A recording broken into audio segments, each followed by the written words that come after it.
तर यज्ञ आणि पावसाचा संबंध काय आहे त्याचं वर्णन इथे आपण ऐकूया. मी वाचतो, तुम्ही ऐका. वृष्टि यज्ञ से होती है, इस वाक्य का यह भाव समझना चाहिए कि मनुष्यों के द्वारा किए हुए कर्तव्य पालन रूप यज्ञ से ही वृष्टि होती है। हम कह सकते हैं कि अमुक देश में यज्ञ नहीं होते, वहां वर्षा क्यों होती है? इसका उत्तर यह है कि वहां भी किसी न किसी रूप में लोकोपकारार्थ सत्कर्म होते ही है। इसके अतिरिक्त एक बात यह भी है कि सृष्टि के आरंभ से ही यज्ञ होते रहे हैं। उन यज्ञों के फलस्वरूप वहां वृष्टि होती है और जब तक पूर्वार्जित यज्ञ समूह संचित रहेगा, उसकी समाप्ति नहीं होगी, तब तक वृष्टि होगी।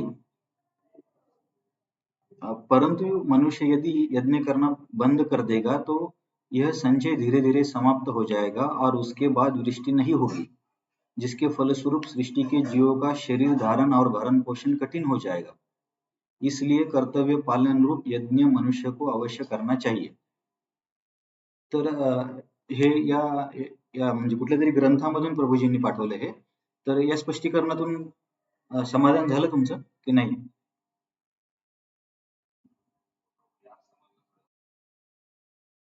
हा, तर त्यांनी काय, हा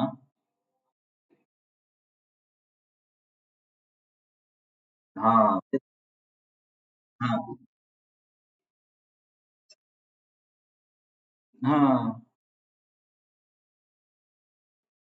हा हा तेच त्यांनी सांगितलंय की तिथे पण लोक अन्न वाटप किंवा आरोग्याच्या सुविधा वगैरे करतात.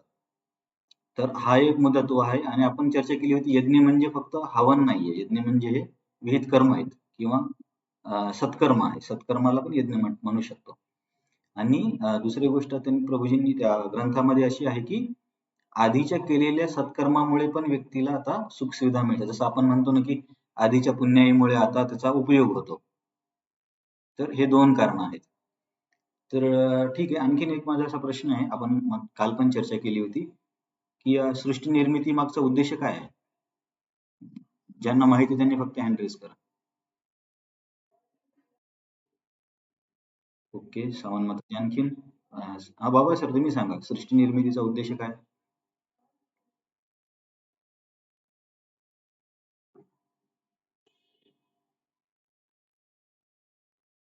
बाबा सर, तुम्हाला आवाज येतोय? हा, तुम्ही तुम्ही हँड रेज केला होता, सांगताय का?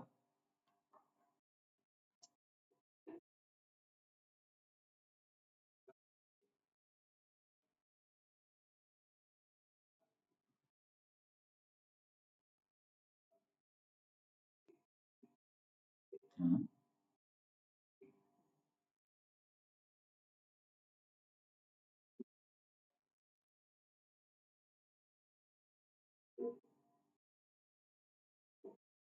अरे वा, एक्झॅक्टली, आज सगळे एकदम परफेक्ट आन्सर देत आहे. तर हे आहे की जीवाच्या स्वतःच्या स्वतंत्र इच्छा पूर्ण करण्यासाठी, आणि जेव्हा जीवाला समजतं की इथं मी शाश्वत आनंद नाही मिळू शकत, तेव्हा तो मग आध्यात्मिक प्रगतीसाठी प्रयत्न करेल. तर फक्त एक ऍडिशनल एवढीच इन्फॉर्मेशन सांगतो की जेव्हा जीव या स्तरावरती येतो की इथे मी शाश्वत सुख नाही मिळू शकत, त्याच्यामुळे वेदांत सूत्राचं पहिलं सूत्र आहे अथातो ब्रह्म जिज्ञासा, की आता तुम्ही ब्रह्मबद्दल जिज्ञासा करा. तर याचे वेगवेगळे स्पष्टीकरण दिले जातात. पण एक स्पष्टीकरण असं आहे की आतापर्यंत आपण बऱ्याच पद्धतीने आनंद मिळवण्याचा प्रयत्न केला, पण असं समजतंय की शाश्वत आनंद मिळत नाहीये, तेव्हा आता तुम्ही ब्रह्मबद्दल जिज्ञासा करा. म्हणून वेदांत सूत्राची सुरुवात अशी होते. तर हे एक त्याचं कारण आहे. तर ठीक आहे, इथून आपण समोर चर्चा करूया. तर हा 33 नंबरच्या श्लोक मध्ये आहे, सदृशम चेष्टते स्वस्या प्रकृतिर्ज्ञानवानपि प्रकृतिम यान्ति भूतानि निग्रह किम करिष्यति. तर मी तुम्हाला मागच्या वेळेस बोललो होतो की शास्त्रातले काही काही श्लोक काही लोक स्वतःच्या काय म्हणतील त्यांचं तत्वज्ञान प्रसारित करण्यासाठी वापरतात. तर हा श्लोक ओशोवाले लोक वापरतात, 33 नंबरचा. तर मी स्वतः ओशोच्या तत्वज्ञानाचा जास्त अभ्यास केला नाही, पण इतर भक्तांकडून असं ऐकलं की त्यांचं तत्वज्ञान असं आहे की संभोग से समाधी, की इंद्रिय तृप्ती करा आणि त्याच्यातून तुम्ही हळूहळू आध्यात्मिक प्रगती कराल.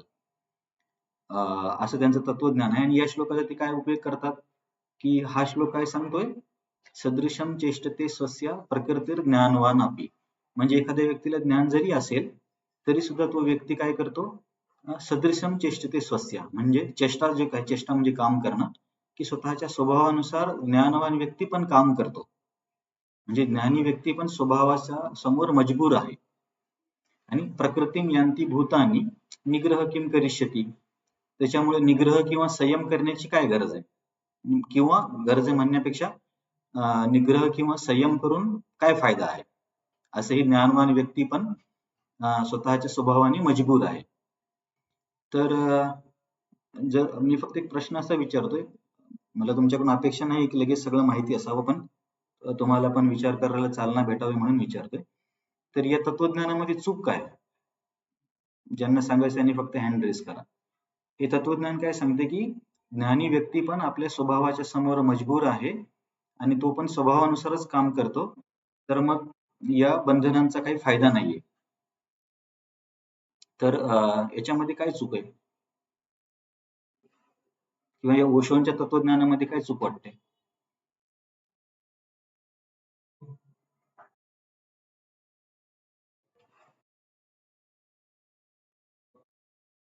हा, बरोबर. तर हा हा मुद्दा बरोबर आहे. हा आन्सरचा एक पार्ट झाला. पण दुसरी आणखीन आपल्याला अशी चर्चा करायची, की हा श्लोक काय सांगतोय, की निग्रह निग्रह म्हणजे बंधनांचा किंवा काय म्हणतो आपण त्याला मराठीमध्ये, करू नये असे जे नियम आहेत शास्त्राचे, मग त्याचा काही उपयोग नाही असं इथे हा श्लोक सांगतोय.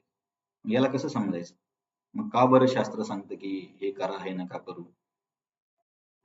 हयस माताजी. संगीता माताजी तुम्ही बोलताय?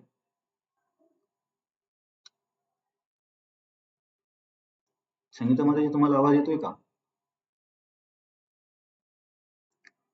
ठीक आहे, माझा प्रश्न असा आहे, की जर प्रत्येक व्यक्ती, इव्हन ज्ञानवान व्यक्ती पण आपल्या स्वभावाच्या समोर मजबूर आहे, तर मग शास्त्राच्या उपदेशाचा उपयोग काय?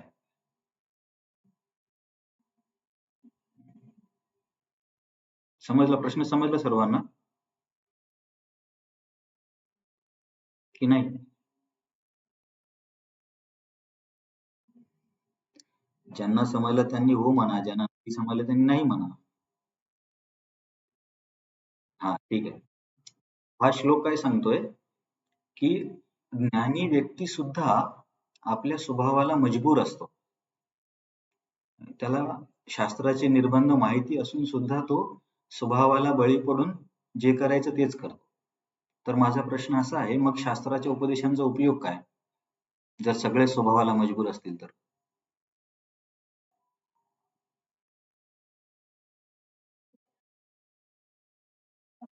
हां, अडथळे करतात बरोबर आहे. पण हा श्लोक काय सांगतो, की ज्ञान असून सुद्धा पण व्यक्ती मजबूर आहे. समजा आता तुम्हाला उदाहरण द्यायचं झालं, समजा एखाद्या व्यक्तीला स्मोकिंगची सवय आहे आणि त्याला हे ज्ञान आहे, की स्मोकिंग केल्यामुळे कॅन्सर होतो. मग हे ज्ञान वाचून सुद्धा तरी सुद्धा तो स्मोकिंग करतोय. मग त्या ज्ञानाचा उपयोग काय? आता समजला प्रश्न?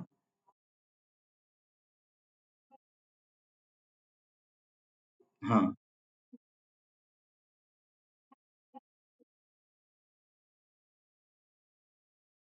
हां. हं, हं.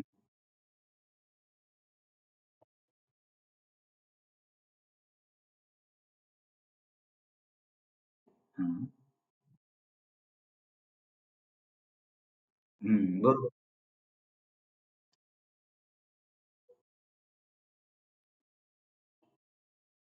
हां. हं. हां.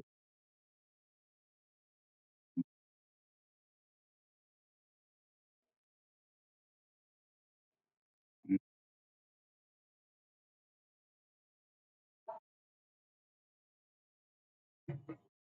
हं.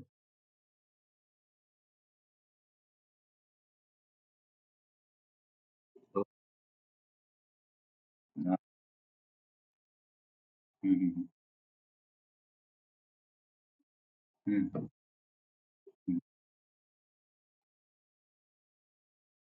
हम्म.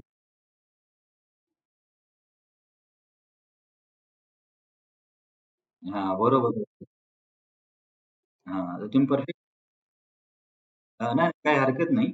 मी याच्यासाठी चर्चा केली, की कारण हा श्लोक उपयोग करून जर समजा तुम्हाला कोणी नंतर बोललं, की बघा गीता पण अशी सांगते, की प्रत्येक व्यक्ती स्वभावानुसारच कार्य करतो. मग तुम्ही का आम्हाला असं सांगता, की स्वभावाच्या विरुद्ध वागायला? तर तेव्हा तुम्हाला उत्तर देता यावं म्हणून मी चर्चा केली. तर आचार्यांनी काय स्पष्टीकरण दिले, विश्वनाथ चक्रवर्ती ठाकूर आणि बलदेव विद्याभूषण. जर तुम्ही प्रभुपादांचं तात्पर्य बघितलं, तर पहिल्या ओळीमध्येच या प्रश्नाचं उत्तर प्रभुपादांनी दिले. श्लोक नंबर 33च्या पहिल्या ओळीमध्येच प्रभुपाद सांगतात, की मग शास्त्राच्या उपदेशाची गरज काय? तर एक मिनिट, प्रभुपादांनी काय लिहिलंय? हा, प्रभुपाद काय म्हणतात, की जोपर्यंत आपण दिव्य स्तरावरती येणार नाही, तोपर्यंत या प्रकृतीच्या 3 गुणांचा प्रभाव होणार. म्हणजे स्वभावानुसार आपण कार्य करणारच. हं. त्याच्यामुळे दुसऱ्या ओळीत प्रभुपाद लिहितात, की जास्त सुशिक्षित लोक म्हणजे शास्त्रामध्ये किंवा भौतिक दृष्टिकोनातून ते सुद्धा स्वतःला या मायेच्या प्रभावापासून वाचवण्यातून असमर्थ असतात. तर याच्यावरून प्रभुपादांनी किंवा 2 आचार्यांनी काय स्पष्टीकरण दिले, की हा हे श्लोक कोणत्या लोकांसाठी आहे, की ज्यांचा स्वभाव खूपच जास्त दूषित आहे. की जे म्हणजे आपण असं म्हणू, की समजा एखाद्या व्यक्तीला ड्रिंकिंगची हॅबिट आहे. पण ड्रिंकिंग करणाऱ्यामध्ये पण प्रकार असतात. काही लोकं कधी-मधी घेतात, तर काहींना नेहमीच लागते. तर हा श्लोक नेहमीच घेणाऱ्या लोकांसारखा आहे, की ज्यांना कंट्रोल होतच नाही. तर अशा लोकांसाठी हा श्लोक सांगितला, की या लोकांवरती शास्त्राच्या उपदेशाचा परिणाम होत नाही. तर विश्वनाथ चक्रवर्ती ठाकूर सांगतात, की कुठल्या शास्त्रांचा ज्ञान आणि निष्काम कर्मयोगाच्या उपदेशाचा या लोकांवरती परिणाम होत नाही. कारण यांचा स्वभाव खूप जास्त प्रबळ झालेला असतो. मग अशा लोकांसाठी कुठली संधी आहे? एकदमच जे खूपच स्वभावाने प्रभावित आहेत, यांना कोण वाचू शकतं?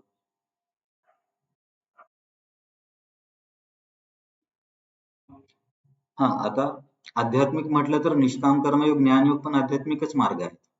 आता तुम्ही सगळे बोलताय ते करेक्ट आहे, पण आपण जर शब्द आणखीन रिफाईन करून वापरले तर आपल्याला अंडरस्टँडिंग मध्ये मदत होईल. आता अध्यात्म हा शब्द तुम्ही जेव्हा वापरता, तेव्हा निष्काम कर्मयोग, ज्ञानयोग, अष्टांग योग, भक्तियोग सर्व अध्यात्मच आहे. तर अध्यात्मामध्ये पण काय करावं लागेल किंवा अशा प्रबळ स्वभावाच्या व्यक्तीला पण प्रगती करता येईल? भक्ती, परफेक्ट. तर विश्वनाथ चक्र ठाकूर आणि बलदेव विद्याभूषण म्हणतात, की हा श्लोक अशा लोकांबद्दल सांगतोय ज्यांचा स्वभाव खूपच जास्त प्रबळ झालाय वाईट सवयींनी.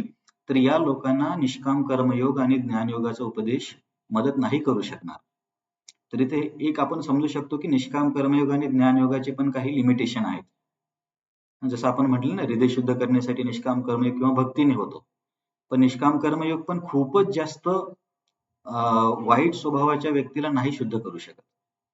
तर दोन्ही आचार्यांनी सांगितले, की अशा लोकांसाठी भक्तीचाच मार्ग आहे, की जो कुठल्याही स्तराच्या व्यक्तीला शुद्ध करू शकतो. आणि मी तुम्हाला बऱ्याच क्लासेसमध्ये इस्कॉनच्या काही भक्तांची उदाहरणं पण दिली, की व्यसनी असून सुद्धा नंतर संस्कृतचे कसे पंडित वगैरे झाले. तर याच्यावरून सिद्ध होतं, की केवळ भक्तीच अशा प्रकारच्या लोकांना प्रगतीसाठी मदत करू शकते. तर इथे आपण काही तात्पर्यातले मुद्दे बघूया. सर्वजण आपल्या वासनेनुसार कार्य करण्यास बाध्य आहेत. तर वासना म्हणजे काय, कोण सांगेल?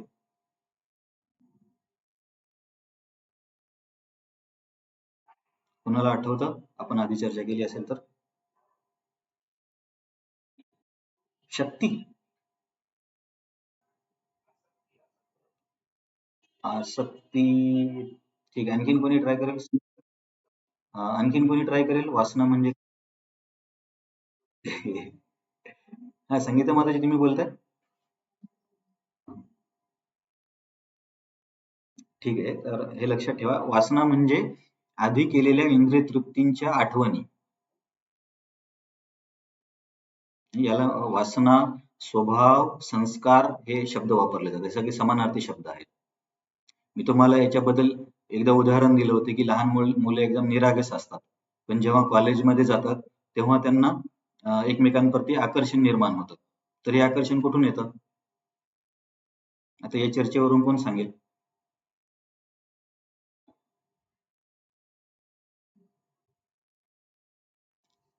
आपण आता तर चर्चे हा परफेक्ट माताजींना समजलं. कारण हे सर्व गोष्टी आपण या जन्मात थोडी करतोय, आपले अनंत जन्म झाले ना. तर ते सगळ्या जन्माच्या त्या आठवणी आहेत, तर आपल्या सूक्ष्म शरीरामध्ये साठवल्या जातात. जसे की आपण क्लाउड स्टोरेज मध्ये काही गोष्टी गुगल ड्राईव्ह मध्ये ठेवतो ना, आणि जेव्हा गरज आहे त्याला डाउनलोड करतो. तसंच जेव्हा व्यक्तीचं शरीर त्या वासनांसाठी म्हणजे योग्य होतं, तेव्हा त्याला त्या वासना डाउनलोड केल्या जातात आणि मग व्यक्ती त्यानुसार कार्य करतो. नाहीतर बघा ना, की एकदम लहानपणी एकदम साधू सारखा दिसणारा व्यक्ती पण मोठेपणी काहीतरी वेगळंच वागतो. अचानक कुठून हे होतं? कारण की त्या इच्छांना त्यावेळेस त्याला ऍक्सेस दिला जातो. ऍक्सेसला काय म्हणता येईल मराठीमध्ये? ऍक्सेसला काय म्हणता येईल?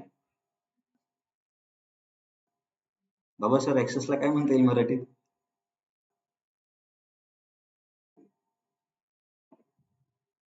Password access. हा, परवानगी. परवानगी किंवा काय म्हणता येईल? अं, हा, अनुमती म्हणू शकतो. मराठी सांगा एक. गुगल ट्रान्सलेट काय सांगते बघूया. प्रवेश मार्ग म्हणते गुगल. तर म्हणजे मला काय म्हणायचंय, की ह्या आठवणी प्रत्येकाच्या सूक्ष्म शरीरामध्ये आहेत. परंतु बालपणामध्ये आपण असं का वागत नाही? कारण त्या आठवणींना आपल्याला ऍक्सेस किंवा प्रवेश दिला जात नाही. आणि जेव्हा शरीर त्या गोष्टींसाठी तयार होतं, तेव्हा त्या गोष्टींना वाव दिला जातो. तर हे आपण काय चर्चा केली, की प्रत्येक व्यक्ती आपल्या वासनेनुसार कार्य करण्यास बाध्य आहे. परंतु याचा अर्थ असा नाही की आपण वासनेनुसारच कार्य केलं पाहिजे. मग इथे आचार्य काय सांगतात, की निष्काम कर्मयोग हा अशुद्ध हृदयाच्या व्यक्तीला शुद्ध करतो आणि ज्ञानयोग हा आणखीन शुद्ध हृदयाच्या व्यक्तीला शुद्ध करतो. पण हे दोन्ही मार्ग खूपच वाईट स्वभावाच्या व्यक्तीला नाही शुद्ध करू शकत. तर या दोन्ही मार्गाची लिमिटेशन आहे. तर या दोन्ही मार्गासाठी या दोन्ही प्रकार या अशा प्रकारच्या व्यक्तीसाठी भक्ती योग हा महत्वाचा आहे. आणि भक्ती योगामध्ये पण भक्तांची संगत महत्वाची. कारण भक्ती पण स्वतः भगवंत देत नाहीत, भक्तच देतात. तर हा होता 33 नंबरचा श्लोक. हा ओशोच्या तत्वज्ञानामध्ये चुकीच्या पद्धतीने वापरला जातो, की प्रत्येक व्यक्ती स्वभावाच्या समोर मजबूर आहे, तेव्हा निग्रह करून काही उपयोग नाही. तर आपण याची अंडरस्टँडिंग अशी घेतली, की बरोबर आहे, निग्रह करून उपयोग होत नाही, परंतु अशा लोकांसाठी आहे की ज्यांचा स्वभाव खूपच जास्त प्रबळ आहे. पण अशा लोकांना सुद्धा भक्तीच्या साहाय्याने स्वभावावरती विजय मिळवता येतो. आणि असे उदाहरण आपण आपल्या दैनंदिन व्यवहारामध्ये आणि इस्कॉनमध्ये पण बघितले. तर आता हा 34 नंबरचा श्लोक. इंद्रिय सेंद्रिय सार्थे रागद्वेष व्यवस्थितो तयोर्न वशम आगच्छत तवी असे परिपंथीनं. तर इथे कृष्ण अर्जुनाला काय सांगतात, की अर्जुन, इंद्रिय आणि इंद्रिय विषय वस्तू, समजा आता कान हा इंद्रिय आहे आणि कानाची विषय वस्तू काय आहे, की आवाज. तर कान आणि आवाज यांच्यामध्ये काय आहे? राग आणि द्वेष व्यवस्थितो. म्हणजे व्यवस्थितचा अर्थ प्रभुपादांनी भाषांतरामध्ये काय दिले व्यवस्थितचा अर्थ? व्यवस्थितोचा नियमित केलेला किंवा आपण सिंपल लँग्वेज मध्ये बसलेला आहे असं म्हणू, किंवा त्याच्यामध्ये गुंतलेला आहे. तर इंद्रिय आणि इंद्रियाची विषय वस्तू याच्यामध्ये राग आणि द्वेष हा नेहमी गुंतलेला आहे, बसलेला आहे किंवा नियमित केलेला आहे. तर उदाहरण समजा कान आणि ध्वनीचं घेतलं, तर राग म्हणजे आसक्ती किंवा आवड. तर कानाला कशाची आवड आहे, की समजा मूव्हीजचे गाणे ऐकणे, किंवा तमोगुणी म्युझिक ऐकणे, ही याची आसक्ती स्वाभाविक असते. आणि द्वेष, तर कानामध्ये कशाचा द्वेष आहे, की आध्यात्मिक प्रवचन ऐकणे किंवा महामंत्राचं श्रवण करणे, लेक्चर ऐकणे, याच्याबद्दल स्वाभाविक द्वेष असतो. द्वेष म्हणजे नावड. तर इंद्रियांच्या विषय वस्तूमध्ये काही गोष्टीबद्दल आवड आहे, काही गोष्टीबद्दल नावड आहे. तिसऱ्या ओळीत कृष्ण काय म्हणतात? तयोर्न वशम आगच्छेत. परंतु या राग आणि द्वेषाच्या प्रभावाखाली जीवाने येऊ नये. का येऊ नये? कारण तव्हीयस्य परिपंथीनो, हा राग आणि द्वेष त्याच्या आध्यात्मिक प्रगतीमध्ये खूप मोठा अडथळा आहे. आता हे स्पष्ट करण्यासाठी आचार्यांनी खूपच कठोर भाषेचे शब्द वापरले, पण त्याच्यापेक्षा आपण सोपे शब्द, म्हणजे कठोर म्हणजे थोडं ऐकायला बरोबर नाही वाटणार. तर बघा, सामान्यतः व्यक्तीला उपवास करणे, नामस्मरण करणे, तीर्थक्षेत्राला जाणे या गोष्टीबद्दल आवड नसते, म्हणजे मॅक्सिमम लोकांमध्ये. तर याला म्हणायचं द्वेष. आणि सामान्यतः लोकांना मूव्हीज बघणे किंवा ड्रिंकिंग करणे, नॉनव्हेज खाणे याच्याबद्दल रुची असते. म्हणजे सामान्य लोकांना, सगळ्यांमध्ये आहे असं मी म्हणत नाही. तर ह्या ज्या रुची आहेत याला म्हणतात राग. राग म्हणजेच आसक्ती. आणि जे आवडत नाही त्याला म्हणतात द्वेष. तर कृष्ण काय म्हणतात की जी स्वाभाविक आसक्ती आणि द्वेष आहे याच्यावरून आपण कार्य नाही केलं पाहिजे. मग कसं कार्य केलं पाहिजे? की शास्त्र काय सांगतं की मला समजा ड्रिंकिंग करायला आवडतं, परंतु शास्त्र काय म्हणतं की हे तुझ्या आध्यात्मिक प्रगतीसाठी चांगलं नाही आहे. तेव्हा मला जरी आवडत असेल तरी सुद्धा मी नाही केलं पाहिजे, कारण की शास्त्र म्हणते करू नये. आणि असं केल्याने मग तव्हीयस्य परिपंथीनो म्हणजे आध्यात्मिक प्रगतीमध्ये अडथळा येईल. तर आता हा श्लोक समजला? तर सिंपल आहे की सामान्यतः काही गोष्टीबद्दल आवड आहे, काही गोष्टीबद्दल नावड आहे, परंतु आवड निवडीवरून आपण नाही वागलं पाहिजे. आध्यात्मिक प्रगतीसाठी काय योग्य आहे आणि काय अयोग्य आहे हा विचार करून वागलं पाहिजे. आता आपण श्लोक नंबर 35 बघूया.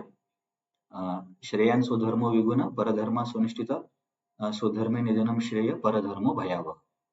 तर या श्लोकामध्ये कृष्ण काय म्हणतात की अर्जुन, श्रेयान स्वधर्म म्हणजे स्वधर्माचं पालन करताना विगुण, विगुणचं प्रभुपादांनी काय दिलं भाषांतर? त्रुटी दिले का? दोष, दोषयुक्त. की समजा स्वतःचं स्वधर्माचं पालन करताना काही दोष जरी झाला किंवा काही त्रुटी जरी झाली, तरी सुद्धा व्यक्तीने काय करावं ते तिसऱ्या ओळी सांगतील. दुसऱ्या ओळी सांगतात परधर्म स्वनिष्ठितात, आणि दुसऱ्याचा धर्म करताना जरी व्यवस्थित करता आला तरी सुद्धा, म्हणजे पहिल्या ओळीत म्हणतात की स्वतःचा धर्म करताना काही त्रुटी आहे, दुसऱ्या वेळी सांगतात की दुसऱ्याचा धर्म करताना व्यवस्थित करता येतं, तरी सुद्धा तिसऱ्या वेळी म्हणतात स्वधर्मे निधनम श्रेय, स्वतःचा धर्म करताना नुकसान झालं तरी चालेल. आणि चौथ्या ओळीत म्हणतात परधर्म भयावह, दुसऱ्याचा धर्माचं आचरण करणं हे खूप नुकसानदायक आहे. बघा, पहिली ओळ आणि तिसऱ्या ओळीचा संबंध आहे, दुसरी ओळ आणि चौथ्या ओळीचा संबंध आहे. पहिली ओळ काय सांगते की स्वतःच्या धर्माचं त्रुटी असेल तरी पालन केलं पाहिजे आणि याच्यामध्ये निधन झालं तरी चालेल. आणि दुसरी ओळ सांगते की दुसऱ्याच्या धर्माचं पालन करताना जरी व्यवस्थित करता आलं तरी करू नये, कारण हे भयावह आहे. तर आता माझा प्रश्न असा आहे, इथे कुठल्या धर्माबद्दल चर्चा चालू आहे?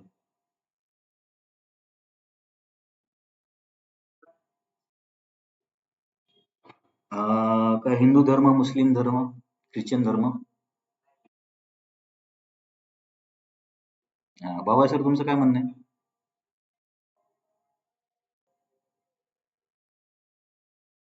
कारण हे सर्व धर्म तर नव्हतेच ना तेव्हा. जेव्हा शास्त्रामध्ये धर्म हा शब्द येतो, धर्म म्हणजे प्रत्येकाचं कर्तव्य, ही एक व्याख्या लक्षात ठेवू शकतो.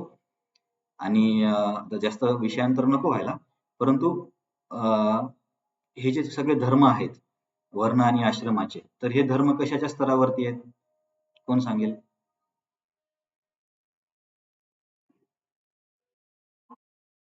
कार्य ओके, पण हे कार्य कशाच्या स्तरावरती आहेत? कशावरून ठरवलं जातं? हा, ठीक आहे. वर्णाश्रम कशावरून ठरलं जातं? हा, आता समजलं तुम्हाला. तर कृष्ण चौथ्या अध्यायात म्हणतात ना, काय तो श्लोक आहे? हा, पण सुरुवात, चातुर्वर्ण्य मया सृष्टम गुणकर्म विभागशः तस्य कर्तारम अपि मां विधिय कर्तारम अव्ययम. तर हे जे चार वर्ण आहेत ते गुण आणि कर्माच्या स्तरावरती निर्माण केले. तर हे जे सर्व धर्म आहेत ना, राजधर्म, दानधर्म, स्त्री धर्म, पुत्र धर्म, ब्राह्मण धर्म, क्षत्रिय धर्म, हे सगळे धर्म 3 गुणांच्या स्तरावरती आहेत. तर या धर्मांची इथे चर्चा चालू आहे, एवढं लक्षात ठेवा. तर मग मला एक सांगा की समजा मी क्षत्रिय आहे परंतु मी क्षत्रिय केल्यामुळं काय होतं, मी क्षत्रियाचं कर्तव्य केल्यामुळं काय होतं की हिंसा होते. आणि मी जर आणि मला ब्राह्मणाचा धर्म खूप चांगला करता येतो अहिंसेचा. मग याच्यामध्ये चूक काय आहे? मी तर ब्राह्मणाचा धर्म केला तरी हिंसा पण नाही होणार. किंवा अर्जुनाच्या उदाहरणावरून आपण लक्षात घेऊ. अर्जुन हा क्षत्रिय आहे आणि त्याचा 3 गुणाच्या स्तरावरती धर्म आहे की युद्ध करावं. परंतु जर अर्जुन समजा त्याची क्षमता आहे की ब्राह्मणाचा अहिंसेचा धर्म पालन तो करू शकतो. मग याच्यात चूक आहे का कृष्ण म्हणतात परधर्म भयावह, दुसऱ्याच्या धर्माचं पालन करू नये? काही गेस?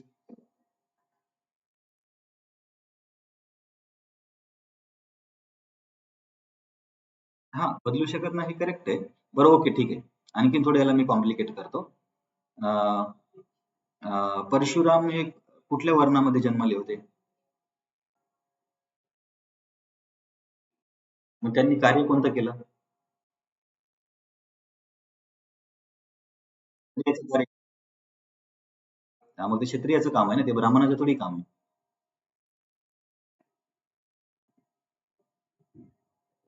मग का असे सांगतायत भगवंत इथे की दुसऱ्याच्या धर्माचं?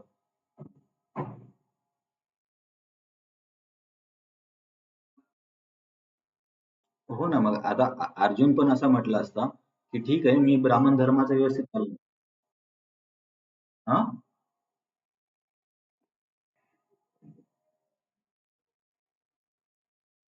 ठीक आहे. एकदम सुरुवातीला तुम्हाला एवढं सर्व सर्व समजण्याची मला अपेक्षा नाही. पण तरी या गोष्टी माहिती व्हावं म्हणून मी चर्चा करतोय.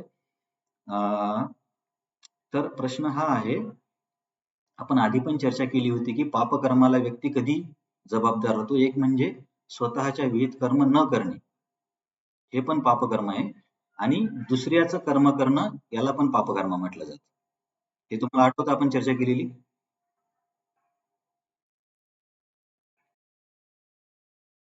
हां, ते आता मी सांगतो ना, स्पष्टीकरण सांगतो. तर अ, श्रीमद भागवतमच्या 7व्या स्कंदामध्ये नारद मुनी युधिष्ठिर महाराजांना वर्णाश्रमाचं वर्णन करतात. तर तिथे अपधर्माचं ते वर्णन करतात. तर अपधर्मामध्ये एक प्रकार आहे की एका व्यक्तीने दुसऱ्याचं कार्य करणं हे अपधर्म आहे आणि वेदांचं वाक्य असल्यामुळे आपण त्याला पार नाही करू शकत. त्याच्यामुळे दुसऱ्याचं जर कार्य केलं तर तो व्यक्ती पापकर्माला जबाबदार होतो. आता प्रश्न आहे परशुरामजींचा आणि विश्वामित्रजीचा. विश्वामित्र पण क्षत्रिय होते पण नंतर ब्राह्मण झाले. मग यांना का पापकर्म नाही? तर याचं स्पष्टीकरण असं दिले की हे लोक तिन्ही गुणांच्या परे होते. तर जेव्हा व्यक्ती तिन्ही गुणांना पार करतो, तेव्हा तो कुठलेही कार्य करू शकतो. कारण आता हे वर्णाश्रम तिन्ही गुणामध्ये आहे ना, हे धर्म तिन्ही गुणामध्ये अशी आपण चर्चा केली, आठवते का तुम्हाला?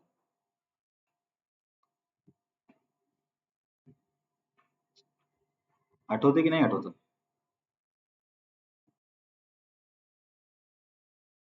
हा, त्याला काही प्रॉब्लेम नाहीये ना. आता आपल्या साध्या जीवनामध्ये कसं एक्झाम्पल देणार? अं, समजा एखाद्या व्यक्तीला एका देशातून दुसऱ्या देशात जायचंय, तर त्याला पासपोर्ट व्हिसा वगैरे लागतो. पण प्राईम मिनिस्टर वगैरे जातात तर त्यांना थोडी पासपोर्ट व्हिसा लागतो. प्राईम मिनिस्टरला पासपोर्ट दाखवावा लागतो का? हो की नाही?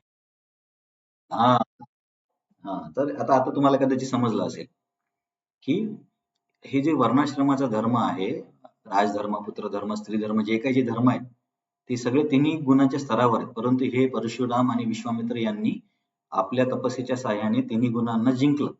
त्याच्यामुळे जेव्हा व्यक्ती तिन्ही गुणांना जिंकतो, तेव्हा तो कुठल्याही स्तरावरती कार्य करू शकतो.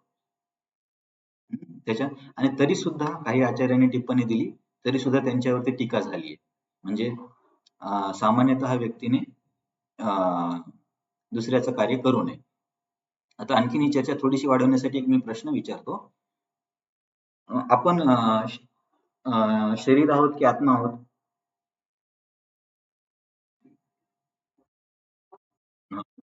किचन डाऊट आहे का? हा. तर आत्मा कुठल्या गुणामध्ये आहे? आत्मा कुठल्या गुणामध्ये आहे? हा, हा. आत्मा तिन्ही गुणांच्या परे आहे, बरोबर.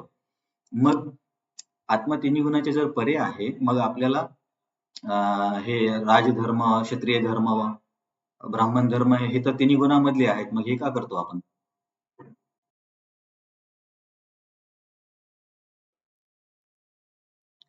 लागू होतात ठीक आहे. याला दुसऱ्या शब्दात सांगायचं म्हणजे बरोबर आहे तुमचं उत्तर, की तत्वज्ञानानुसार आपण आत्मा आहोत, परंतु जेव्हा आपण या शरीरात आहोत, तेव्हा आपल्याला शरीराच्या धर्माचं पण पालन करावं लागतं. त्याच्यामुळे आपल्याला या अ, धर्मांचं पालन करण्याची गरज आहे. तर मला असा प्रश्न आहे, आपण सप्ताहामध्ये पण चर्चा केली होती. सपोज एखाद्या व्यक्तीने या वर्णाश्रमाच्या धर्माचा त्याग केला आणि त्याने भक्ती केली, तर त्याचं नुकसान होईल की नाही होईल? का नाही होत?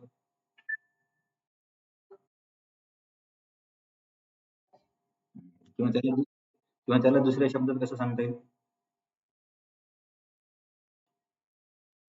आता आपण हा परफेक्ट हा परफेक्ट आहे. हा तर बघा, मी तुम्हाला परत चर्चा सुटसुटीत करतो, जास्त कन्फ्युजन नको व्हायला. इथं वर्णन काय आहे, की एका एका धर्माच्या म्हणजे एका अधिकाराच्या व्यक्तीने दुसऱ्या अधिकाराचं काम करू नये. तर हा नियम जे लोक 3 गुणांच्या प्रभावामध्ये आहेत त्यांच्यासाठी आहे. परंतु भक्तीमध्ये आपण याचं पालन करत नाही, कारण भक्ती त्रिगुणातीत आहे. भक्ती त्रिगुणातीत आहे कुठे सांगितलंय? तर गीतेच्या 14व्या अध्यायाच्या 26 नंबरच्या श्लोकामध्ये कृष्ण म्हणतात. काय तो श्लोक आहे? 14-26. मामचयो अव्यभिचारेण भक्ती योगेन सेवेते सगुणान समतीतैतान ब्रह्मभूयाय कल्पते. जो माझी भक्ती करतो तो या तिन्ही गुणांना पार करतो. म्हणून आपण भक्तीमध्ये या धर्मांचं नाही पालन केलं तरी चालतं. आणि परशुरामाने विश्वामित्राचं पण स्पष्टीकरण आपण बघितलं. आणखीन मला एक काय प्रश्न होता याच्यामध्ये? हा, समजा आता आपण इस्कॉन मध्ये आलो आणि गुरूंकडून दीक्षा घेतली आणि स्वभावतः माझा स्वभाव आहे क्षत्रियाचा, मला मॅनेजमेंट आवडते आणि गुरुनी मला सांगितलं की तू झाडू पोछा कर. फक्त चर्चेसाठी झाडू पोछा असा क्षत्रियाचा कार्य समजलं जातं. मग मी काय करायला पाहिजे? माझा स्वभाव तर क्षत्रियाचा आहे. मला लोकांना मॅनेजमेंट करायला, दुसऱ्यांना कामामध्ये लावायला इंटरेस्ट येतो. आणि माझा स्वभाव झाडू पोछा करण्याचा नाहीये, पण गुरु सांगतोय, मग काय करायला पाहिजे?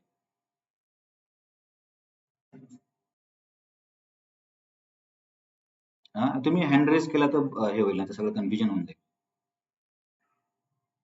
कोण सांगतंय? येस बाबा. हां, पण गुरुची आज्ञा पालन केली पाहिजे हे बरोबर आहे. परंतु माझा स्वभाव तर क्षत्रियाचा आहे किंवा दुसरं उदाहरण देतो. माझा स्वभाव सपोज ब्राह्मणाचा आहे, की मला शास्त्र वाचायला आवडतं आणि गुरु मला सांगतोय, की तुम्ही जन्माष्टमीचं सगळं मॅनेजमेंट करा, पंडाल वगैरे तुम्ही बघा, स्वयंपाकाची अरेंजमेंट बघा आणि मला त्याच्यामध्ये माझा स्वभावच नाही येतो. मग तो परधर्म झाला ना माझ्यासाठी. माझा स्वभाव तर फक्त शास्त्र वाचणे आणि क्लास देणे. मला मॅनेजमेंट नाही येत. मग मी करायला पाहिजे की नाही करायला पाहिजे?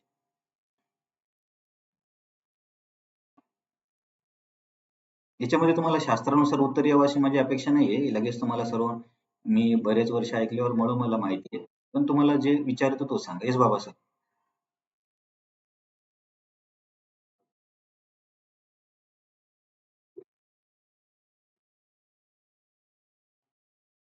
हां, तर हा एक थॉट आहे. पण गुरु तुम्हाला सांगतोय. तुम्ही तुमचं आयुष्य गुरुला समर्पित केलंय. राखी माताजी तुम्ही बोलताय? हां, बोला.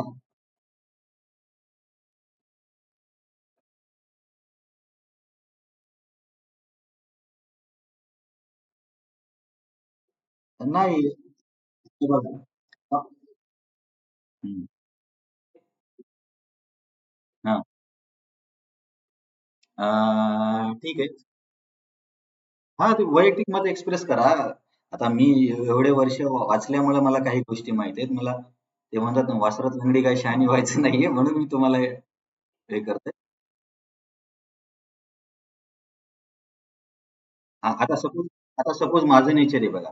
माझ्या नेचरमध्ये मला मॅनेजमेंट बिलकुलच जमत नाही. पण तरी सुद्धा आता मला जन्माष्टमीमध्ये हे काहीतरी सेवा देणार, की तुम्ही प्रसादाचं काउंटर बघा किंवा पंडाल काहीतरी बघा अशी सेवा देणार. मग त्यावेळेस मी काय म्हणायला पाहिजे? अरे मला तर गीता वाचायला आवडतं, मी ही सेवा नाही करणार असं म्हणायला पाहिजे की नाही म्हणायला पाहिजे?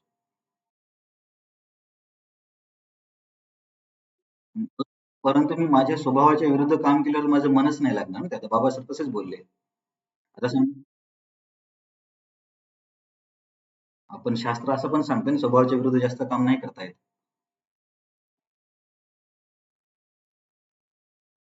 तर ठीक आहे. म्हणजे आपण फक्त चर्चेसाठी हा मुद्दा घेतला. आणखीन कोणाला काही स्वतःच्या अनुभवानुसार काही पॉइंट सांगायचे तर सांगा, म्हणजे चर्चा चांगली होईल आपली. म्हणजे तुमचं वैयक्तिक मत किंवा तुमचा अनुभव. तर ठीक आहे, मी जे वरिष्ठांकडून ऐकलं तुम्हाला सांगतो. तर पहिला मुद्दा असा आहे की भक्ती ही त्रिगुणातीत आहे. त्याच्यामुळे आपल्याला तिन्ही गुणांना जिंकण्याचा प्रयत्न करायचा. दुसरी गोष्ट अशी आहे की माझा स्वभाव जरी शास्त्र वाचनाचा असला आणि जर गुरु मला सांगत असतील की तू प्रसादाची सेवा बघ, तर तेव्हा मी माझ्या स्वभावाला जास्त महत्व नाही दिलं पाहिजे. कारण गुरुच्या आदेशामध्ये कृपा असते आणि मी शास्त्र वाचण्यापेक्षा गुरुची इच्छा पूर्ण केल्यामुळे माझी जास्त प्रगती होईल. हा एक दुसरा मुद्दा आहे. तिसरा मुद्दा असा आहे, परंतु असं नाही की आपण आयुष्यभर आपल्या मनाला मारून जे सांगितलं तेच केलं पाहिजे. आपण गुरुसमोर आपलं प्रकट करू शकतो की मला याच्यामध्ये कठीण आहे, मला नाही जमत आहे. तेव्हा गुरु पण बघतात की त्याच्यानुसार त्याला तशी सेवा दिली जाते. परंतु असेही भक्त आहेत की ज्यांनी आयुष्यभर गुरुने सांगितले त्याच शब्दाचं पालन केलं आणि खूप अध्यात्मामध्ये प्रगती केली. असे इस्कॉनमध्ये पण उदाहरणं आहेत. आणि अशी उदाहरणं आहेत की ज्यांनी आपली समस्या प्रकट नाही केली आणि नंतर मग मनामध्ये ते हे निर्माण झालं, काय म्हणता येईल त्याला, गिल्ट नाही, ब्लेम ब्लेम म्हणतो, ब्लेमला काय म्हणतात मराठीत, आरोप आरोप. तर मग अशा लोकांनी काय केलं की सुरुवातीला आपलं मन प्रकट नाही केले की प्रभूजी किंवा महाराज की मला तुम्ही सेवा दिली आहे पण मला नाही जमत आहे. प्रभूजींनी सांगितलं म्हणून करतो असं करत करत गेले आणि 10-15 वर्षानंतर असं झालं की मग ते म्हणजे सहनशीलतेच्या बाहेर गेलं आणि मग खूपच म्हटलं एकदम वाईट रूपामध्ये ती गोष्ट बाहेर आली. तर माझी अंडरस्टँडिंग सांगतो, ही कम्प्लीट असेल असं नाही. पहिली गोष्ट अशी आहे की गुरुच्या आदेशाचं आपण याच्यासाठी पालन केलं पाहिजे की त्यांच्या आशीर्वादाने पण प्रगती होते. सगळ्या गोष्टी आपल्या स्वतःच्याच मंत्र जपाने किंवा शास्त्र अध्ययनाने होत नाही. आणि दुसरी गोष्ट अशी आहे की आपण आपला स्वभाव पण प्रकट केला पाहिजे की मला इथे ही अडचण आहे. आणि त्याच्यानुसार गुरूंना पण समजतं की यांना काय द्यायचं. आणि तिसरा मुद्दा असा आहे की जेव्हा एमर्जन्सी असते तेव्हा कुणाला कुठलंही काम करावं लागतं. जर समजा जन्माष्टमी किंवा एखाद्या प्रसंगी समजा मंदिरामध्ये आग लागली आणि एखादा व्यक्ती गीता वाचत बसला, तर त्याच्या त्या गीता वाचण्याला काही अर्थ आहे का? आहे की नाही? तेव्हा त्याने काय करायला पाहिजे? हा, तर तुम्हाला समज. तर हे आपण एक विस्तारित चर्चा केली की कृष्ण म्हणतात की प्रत्येकाने स्वधर्माचं पालन करावं. दुसऱ्याच्या पालन करताना जरी व्यवस्थित असले तरी नुकसान होतं, कारण ही वेदांची आज्ञा आहे. परंतु काही श्रेष्ठ व्यक्तींच्या आयुष्यात बघितले की त्यांनी असं केलंय, कारण त्यांनी तिन्ही गुणांना जिंकलंय. आणि आपण इस्कॉनच्या कॉन्टेक्स्ट मध्ये ही चर्चा केली की जेव्हा एमर्जन्सी आहे तेव्हा जे सांगितले ते केलं करावं. परंतु जर आयुष्यभर आपल्याला करणं शक्य नसेल तर आपलं मत प्रकट करावं. आणि कधी पण डिस्कशनसाठी स्कोप असतो. जबरदस्ती भक्तीमध्ये पण गोष्टी करू नये, कारण ते स्वभावाच्या विरुद्ध करणं कठीण जातं. तर मला वाटते या तात्पर्याची आपण चर्चा केली आहे. क्षत्रियासाठी हिंसा करत नष्ट होणे ब्राह्मणाची नक्कल करून अहिंसक होण्यापेक्षा श्रेयस्कर आहे. कारण त्याद्वारे त्याचे हृदय शुद्ध होईल. अहिंसक होऊन नाही होणार. का? कारण विशिष्ट गुणानुसार व्यक्ती क्षत्रिय किंवा ब्राह्मण ठरतो. तर त्या त्या गुणाच्या शुद्धीकरणासाठी ते ते कार्य वेदाने नेमून दिलेत. तर ही आपण खूप विस्तारित चर्चा केली. आता आपण समोर जाऊया. तर अर्जुन 36 नंबरच्या श्लोकामध्ये आता प्रश्न विचारतो. अथ केन प्रयुक्तोयम पापम चरति पुरुष अनिच्छनापि वार्ष्णेय बलादिव नियोजित. की मग कृष्ण, जर हे सगळं माहिती आहे, शास्त्र वगैरे असं आहे, मग अशी कुठली गोष्ट आहे की जी जीवाला पाप करण्यासाठी मजबूर करते? बघा, हा श्लोक जास्त काही अवघड नाही, संस्कृत पण सोपीच आहे. अथ केन म्हणजे कशाने, प्रयुक्तो म्हणजे आपण प्रयुक्त मराठीमध्ये पण वापरतो, म्हणजे नियोजित केलं जातं. कशामध्ये? पापम चरती पुरुष. पुरुष म्हणजे इथं पुरुष म्हणजे स्त्री पुरुष नाही, पुरुष म्हणजे जीव. पाप आचरणामध्ये तो का नियोजिला जातो? आणि कधी कधी तर असं होतं कृष्णा, अनिच्छनापी, इच्छा नाही तरी सुद्धा हे वार्ष्णेय. वार्ष्णेय म्हणजे जो वृष्णी कुळामध्ये जन्मलेला कृष्ण, बलात् इव नियोजित, असं वाटतं की फोर्सफुली काहीतरी गोष्ट आहे ती व्यक्तीकडून पाप करून घेते. तर ही अशी कुठली गोष्ट आहे? तर माझा तुम्हाला असा प्रश्न आहे, मग अशी कुठली गोष्ट आहे की जी जीवाला इच्छेच्या विरुद्ध पाप करण्यासाठी प्रवृत्त करते? येस प्रभूजी. सुनील प्रभूजी.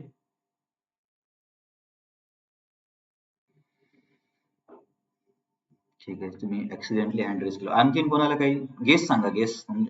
शास्त्रीय माहिती. हा, परफेक्ट. तर बघा, दोन गोष्टी आहेत का. तर आचार्यांनी कशी फिरकी घेतली तुम्हाला सांगतो. आता मी बरेचसे जे तुम्हाला मुद्दे सांगतो तुम्हाला प्रभुपादांच्या तात्पर्यात भेटणार नाहीत, कारण मी दुसऱ्या ग्रंथातून पण बघतोय. म्हणजे तुम्ही असं कन्फ्युज होऊ नका की हे कुठून सांगितलंय. बलदेव विद्याभूषण आणि विश्वनाथ चक्रवर्ती ठाकूरांची पण टिप्पणी आहे, त्याच्यातून काही मुद्दे मी घेतोय. तर हे मुद्दे तिथे प्रभुपादांच्या तात्पर्यात नाही. तर बलदेव विद्याभूषणनी कशी फिरकी घेतलीये, त्यांचं लिहिण्याची विश्वनाथ चक्रवर्ती ठाकूरांनी त्यांची लिहिण्याची पद्धत तशी आहे. तर त्यांनी दोन प्रश्न उपस्थित केले. एक तर ईश्वरामुळे व्यक्ती कार्य करत असेल, पाप करत असेल, मग त्याचं उत्तर त्यांनीच दिलं की नाही, ईश्वरामुळे का पाप करेल, कारण ईश्वर तर दयाळू आहे, तो का इतरांकडून पाप करून घेईल, म्हणजे हा मुद्दा शक्य नाहीये. मग दुसरा मुद्दा त्यांनी घेतला की ठीक आहे, स्वभाव किंवा वासना असेल, मग त्याचं त्यांनी स्पष्टीकरण दिलं, परंतु स्वभाव आणि वासना तर निर्जीव आहे, ती कशी काय व्यक्तीला कार्य करण्यासाठी मजबूर करेल. परंतु तेच विश्वनाथ चक्रवर्ती ठाकूर दुसऱ्या श्लोकात सांगतात की नाही, स्वभावच मजबूर करतो. हे सर्वांना क्लिअर आहे? ठीक आहे, आता आपण समोर जाऊया.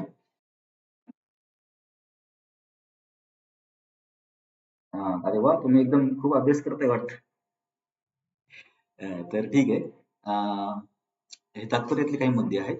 जीव स्वभावतः शुद्ध असतो, आपण म्हणतो ना, आपण पण सच्चिदानंद आहोत, पण भौतिक प्रकृतीच्या संसर्गात तो पाप कर्म करतो. मग अर्जुनाचा प्रश्न आहे, असं का होतं? तर राग आणि द्वेषाने प्रभावितून बऱ्याचदा जीव शास्त्राच्या बाहेर जाऊन कार्य करायला लागतो. मग असं का होतं? अशी कोणती शक्ती आहे त्याला मजबूर करते? तर त्याचं उत्तर कृष्ण 37 नंबरच्या श्लोकापासून द्यायला सुरुवात करतात, की अर्जुन, ही गोष्ट काय आहे? कामएष क्रोधएष रजोगुण समुद्भव महाशनो महापाप्मा विद्धीयेनमिह वैरिणा. तर हे काम आहे जे व्यक्तीला इच्छा नसून सुद्धा पापकर्म करण्यासाठी प्रवृत्त करतं. तर मला सांगा, काम म्हणजे काय?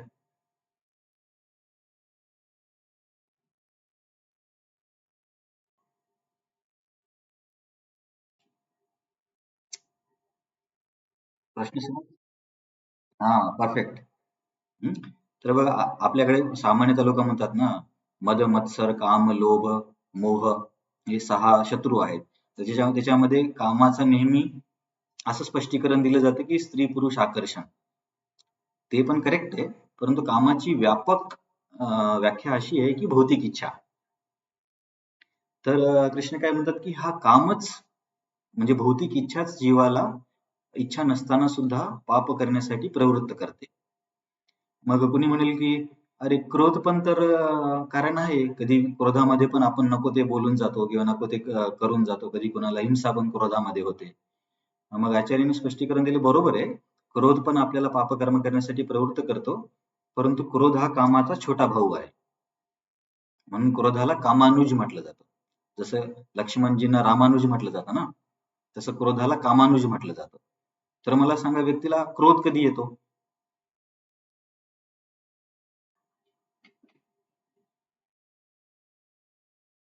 हा, सर्वांनी परफेक्ट दिलंय. मनाविरुद्ध म्हणजे जेव्हा काम पूर्ण होत नाही तेव्हा क्रोध येतो.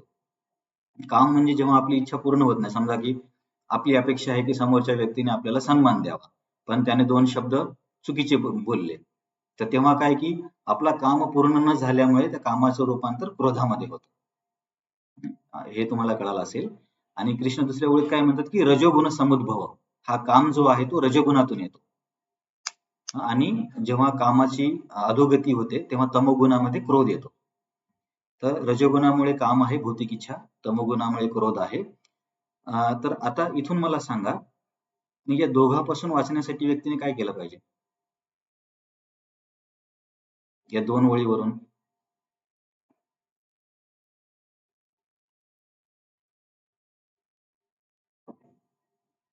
गेस. बघा काम आणि कृष्ण म्हणतात की काम रजोगुणातून येतो आणि क्रोध तमोगुणातून येतो. म्हणजे याच्यापासून वाचायचं तर काय करावं लागेल?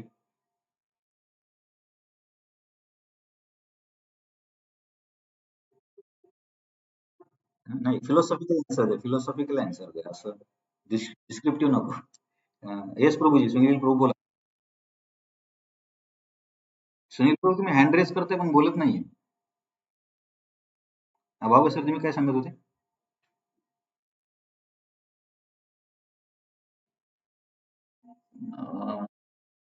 अं, तुम्ही परफेक्ट आहात, परंतु मी तुम्हाला हिंट देतोय. कृष्ण म्हणतात रजोगुणातून काम येतो, तमोगुणातून क्रोध येतो. मग याच्यातून वाचण्यासाठी काय करावं लागेल?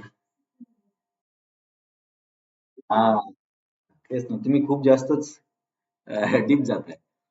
ठीक आहे, सत्वगुणामध्ये गेलं की आपण याच्यापासून वाचू शकतो. मग सत्वगुणामध्ये येण्यासाठी काय करावं लागेल? भक्ती तर तिन्ही गुणातीत आहे. भक्ती तिन्ही गुणांच्या परे आहे. सत्वगुणामध्ये येण्यासाठी काय करावं लागेल दैनंदिन जीवनात?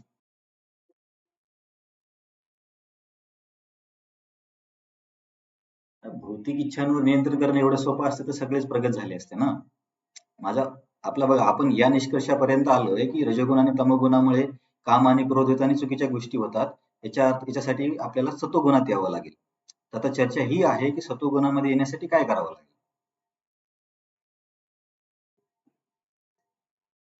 मी सांगितलं तर तुम्ही सगळ्यात म्हणाल की आम्हाला माहिती होतं. तर सत्वगुणामध्ये येण्यासाठी आपल्याला ओके, ओके. ते पण एक मार्ग आहे. परंतु तुम्ही एकदम अल्टिमेट उत्तर देताय. अल्टिमेट ते आन्सर आहे, रामबाण उपाय आहे. पण त्याच्या आधी आपल्याला सत्वगुणामध्ये असणाऱ्या गोष्टींचा स्वीकार करावा लागेल. जसं की सत्वगुणी आहार किंवा सत्वगुणी वेळेमध्ये उठणे, सत्वगुणी सवयी, सत्वगुणी पोशाख, सत्वगुणी भाजीपाला जे काही आहे ते. तर त्याच्यामुळे एक आता राखी माताजी तुम्ही काय बोलताय? तर सत्वगुणामध्ये काय काय आहे याचं वर्णन भगवंतांनी गीतेच्या 14व्या अध्याय आणि 18व्या अध्यायामध्ये केलंय आणि 17व्या अध्यायामध्ये पण वर्णन आहे. तर निष्कर्ष असा आहे की आपल्याला जर सत्वगुणात राहायचं तर सत्वगुणी सवयी लावाव्या लागतील. जर म्युझिक ऐकायचं तर सत्वगुणी म्युझिक ऐकावं लागेल. जर आहार घ्यायचा तर सत्वगुणी आहार घ्यावा लागेल. तर आपल्याला इच्छा आहे सत्वगुणात जायची, परंतु आजूबाजूची सगळी परिस्थिती जर रजोगुणी असेल तर कठीण होतं. तुम्ही बघा, क्रिकेटमध्ये एम.एस. धोनीला एवढं का मानलं जातं? बाबासाहेब धोनीला एवढं का मानलं जातं?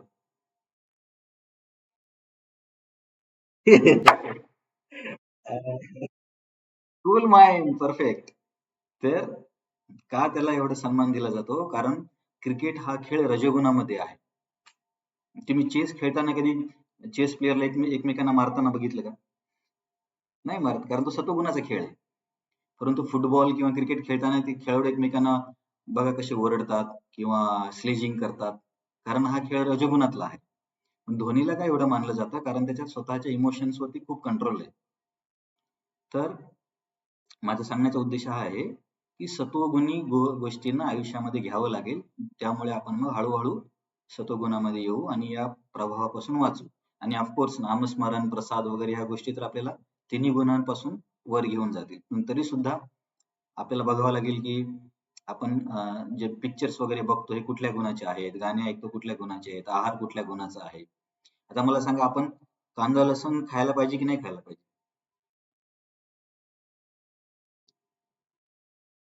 हा, का नाही खायला पाहिजे? तो तर एवढा हा, परफेक्ट. आता कळालं, आपल्या कांदा आणि लसणासोबत काही पर्सनल भांडण नाहीये. का आपण नाही म्हणतो? कारण की भक्तीसाठी सत्वगुण मदतशीर आहे. म्हणून आपण म्हणतो की जेवढं शक्य आहे तेवढं रजोगुण आणि तमोगुणाच्या गोष्टी आपण अव्हॉइड करण्याचा प्रयत्न केला पाहिजे. म्हणून आपण हे पदार्थ नाकारतो की स्मोकिंग, ड्रिंकिंग, नॉनव्हेज, कांदा, लसण याच्यामुळे. हं. आता या कांदा लसणाबद्दल कोणाचा काही आणखीन प्रश्न आहे? कन्व्हिन्स आहात तुम्ही नाही खायला पाहिजे म्हणून? जे लोक खातात त्यांनी सांगा. हा. की इतर इतर कोणाचं काही म्हणणं आहे याच्या व्यतिरिक्त काय कोणाला सांगायचं कांदा लसणाबद्दल, मेडिकलच्या आरोग्याच्या उद्देशाने? तर ठीक आहे, तुम्ही जर कन्व्हिन्स असाल तर हळूहळू प्रयत्न करा की रजोगुण आणि तमोगुणी गोष्टी सोडण्याचा आणि सत्वगुणी गोष्टी करण्याचा. परंतु रजोगुणाचा बिलकुलच उपयोग नाही असं नाहीये, खेळ वगैरे खेळले पाहिजे शरीरासाठी. परंतु त्याचबरोबर जर प्राणायाम वगैरे केला तर मनाला नियंत्रित करण्यासाठी मदत होऊ शकते. आणि या कामाचं वर्णन कसे करतात कृष्ण? 3 विशेषण वापरतात बघा. 37 नंबर श्लोकाच्या शेवटच्या 2 ओळीमध्ये. पहिलं विशेषण आहे महाशनो. आशन म्हणजे खाणे. तर महाशनाला प्रभुपादांनी काय भाषांतर दिले मराठीमध्ये?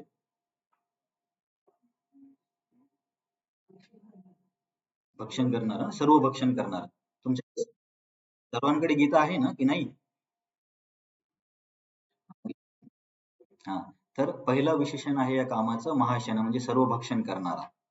तर सर्व भक्षण करणाऱ्या या शब्दावरती आचार्यांनी स्पष्टीकरण असं दिलंय की ही अशा प्रकारची अग्नी आहे की याला जिथे जरी आपण पेट्रोल किंवा डिझेल दिलं तर ती आणखीन वाढत जाणार.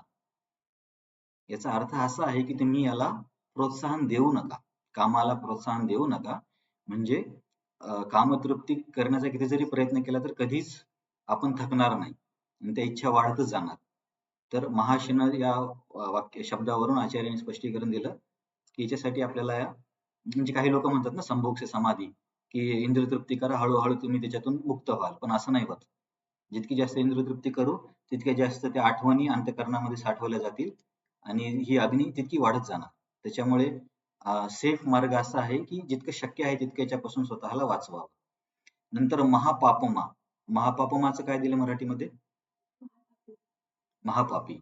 तर महापापीचं तर महापापीचं आचार्यांनी असं स्पष्टीकरण दिलंय की बघा, राजनीतीमध्ये 4 नीती वापरल्या जातात. साम, दान, दंड आणि भेद शत्रूला जिंकण्यासाठी. तर हा शत्रू असा आहे, एवढा पापी आहे, महापापी आहे की याला साम, दान आणि भेद हे तिन्ही काम नाही करणार.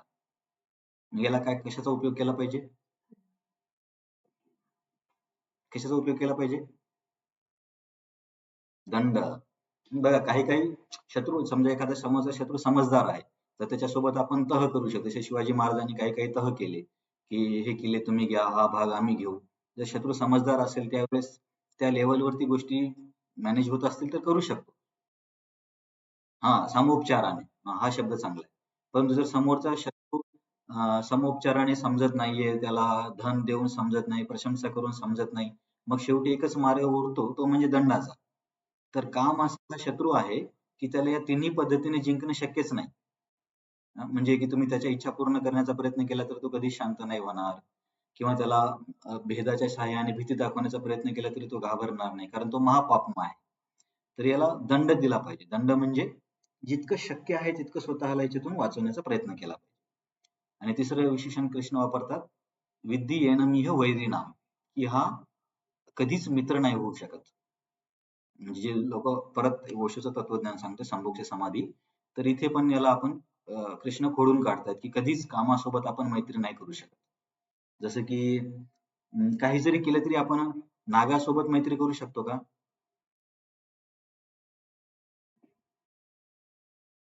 करू शकतो. नागासोबत तुम्ही नागाला किती जरी दूध पाजलं तरी तो चावणारच. तसा हा काम असा शत्रू आहे की त्याच्याशी कधीच मैत्री करणं शक्य नाही. तर बघा, हा श्लोक काय सांगतो की पापाचं कारण आहे काम. काम म्हणजे भौतिक इच्छा. भौतिक इच्छा कुठून येतात? रजोगुणाच्या प्रभावाने. जेव्हा इच्छा पूर्ण होत नाही तेव्हा त्याची परिणती तमोगुणामध्ये होती, तेव्हा व्यक्तीला क्रोध येतो. म्हणून याच्यापासून वाचण्यासाठी व्यक्तीने सत्वगुणाच्या सवयी लावल्या पाहिजे. आहार, पोशाख, संगीत, जे काही आहे, खेळ वगैरे. आणि हा कसा आहे? महाशनो, सर्व काही भक्षण करतो, त्याच्यामुळे याला काही देऊन समाधान करणं शक्य नाही, याला उपाशी ठेवलं पाहिजे. आणि महापापमा म्हणजे हा खूप पापी आहे, ज्यामुळे सामदाम आणि भेद काम नाही करणार, त्याला दंडच द्यावा लागणार. आणि हा वैरी आहे, वैरी असल्यामुळे हा कधी याच्यासोबत आपण मैत्री नाही करू शकणार. त्याच्यामुळे चुकून सुद्धा विचार नाही करायचा की मी कामाला उपयोग करून मी याच्यावरती विजय मिळवेल, असं शक्यच नाही. तर ही चर्चा केली. तर मला वाटते तात्पर्यातले सर्व मुद्दे जवळपास आपण डिस्कस केलेत. तर याचाच एक दुसरा मुद्दा प्रभुपादांनी तात्पर्यात सांगितला, परंतु या काम आणि क्रोधाचा भक्तीमध्ये पण उपयोग आहे. क्रोधाचा भक्तीमध्ये काय उपयोग आहे की जसे की हनुमानाने क्रोधाचा उपयोग करून लंका जाळली. तर असं भक्तीमध्ये याचा उपयोग करू शकतो. पण तरी सुद्धा प्रयत्न केला पाहिजे जेवढं शक्य आहे तेवढं आपण सत्वगुणाच्या सवयी लावण्याच्या.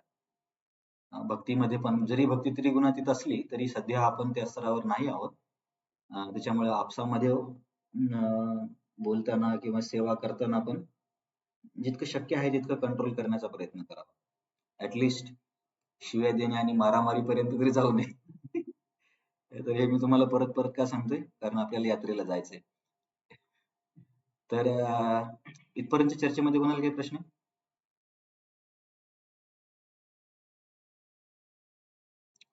हो म्हणा किंवा नाही म्हणा. नाही. ठीक. ओके. तर बरेच फिलॉसॉफीचे डिस्कशन केलं. एक श्लोक बघायचा की थांबायचं? ठीक आहे. एक श्लोक बघूया आपण हां. तर आता हा जो काम जो आहे, तो चेतनेला कसा आच्छादित करतो, याचे 3 स्तराचं वर्णन कृष्ण या 38 नंबरच्या श्लोकात करतात. त्याच्यासाठी त्यांनी 3 उपमा वापरल्या. पहिली उपमा आहे धूमेना व्रियते वह्निर. वह्निर म्हणजे अग्नी. तर अग्नीला जसा धूर झाकून टाकतो, हे कामाचा एक प्रभाव. दुसरा आहे यथा दर्शो मलेनच. दर्श म्हणजे आरसा आणि मल म्हणजे धूळ. तर आरशावर कधी कधी धूळ बसते. आणि तिसरं आहे यथा उल्बन आवृते गर्भस. उल्ब म्हणजे गर्भपिशवी आणि गर्भ म्हणजे गर्भातलं बाळ. तथा तेनेदम आवृतम, की हा जो काम आहे, जे भौतिक इच्छा आहे, जीवाची चेतना किंवा ज्ञानाला 3 म्हणजे ग्रेडमध्ये कसं कव्हर करतो. बघा आता जो पहिला स्तर आहे, अग्नीमध्ये धूर असतो. जेव्हा अग्नीत धूर आहे तेव्हा आपल्याला, आपण तिथे हात केल्यावरती हाताला उष्णता मिळते की नाही मिळते? मिळते ना. तुम्ही तुम्ही जर कोणी गावामध्ये असेल तर थंडीमध्ये लोक शेकोटी पेटवतात. तर सुरुवातीला धूर निघतो पण तरी सुद्धा तिथे हात ठेवलं ती गरम वाटतं की नाही? याचा अर्थ काय आहे, की हे जे पहिलं स्पष्टीकरण आहे, अशा चेतनेचं स्पष्टीकरण आहे की तो व्यक्ती, त्याची चेतना थोडीशी म्हणजे एवढी सक्षम आहे की तो स्वतःला विकसित करू शकतो. म्हणजे हा थोडा चांगल्या लेव्हलचा व्यक्ती आहे. दुसरा व्यक्ती आहे, त्याची उपमा दिली आरशावरती धूळ बसण्याची. जेव्हा आरशावरती धूळ बसते तेव्हा आपण बघू शकतो का स्वतःला आरशात? नाही. मग त्याच्यासाठी काय करावं लागतं? धूळ काढतात. हां. तर हे दुसऱ्या स्टेजचा व्यक्ती आहे. म्हणजे याच्यावरती आणखीन जास्त कामाचा प्रभाव आहे. परंतु याला पण शक्य आहे.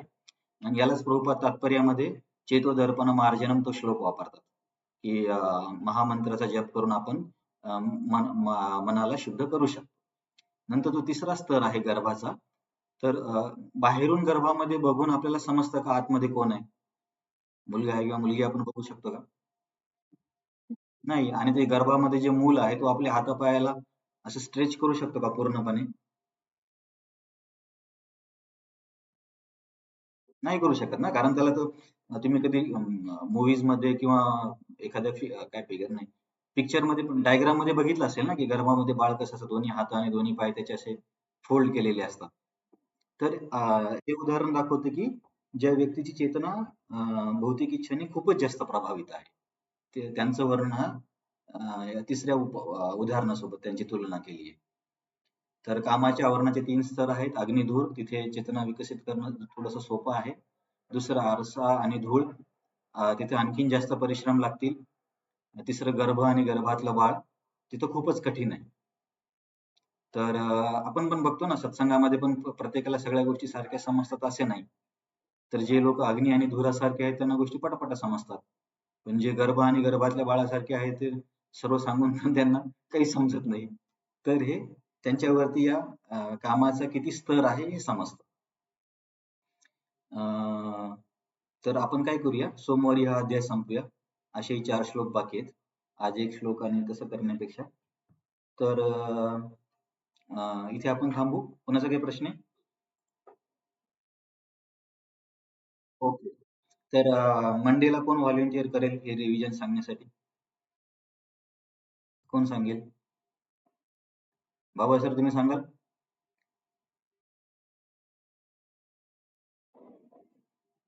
बाबा सर गोष्टी गेले वाटते. अरे का नाही? सगळे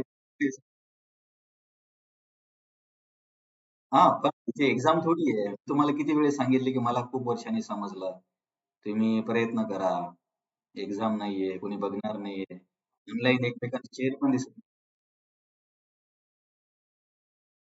हां, मग ठीक आहे. मंडेला बाबा सर सांगतील आपल्याला.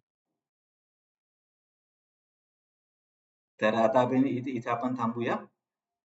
हरे कृष्ण, हरे कृष्ण, कृष्ण हरे